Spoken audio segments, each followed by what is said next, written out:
What's the meaning of cinder?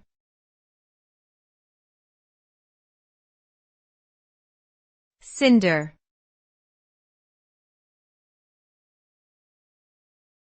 Cinder.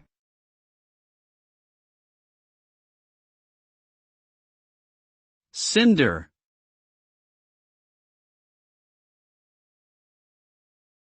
Cinder.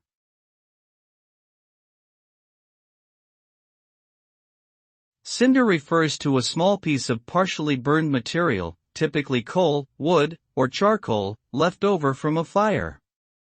These fragments can be black or brown, and are often brittle in texture. Cinder is commonly found in fireplaces, grills, and other heating appliances, and can be used to ignite new fires. While cinder may appear insignificant, it can play a critical role in the combustion process, helping to sustain flames and generate heat. Overall, cinder serves as a reminder of the elemental power and transformative nature of fire.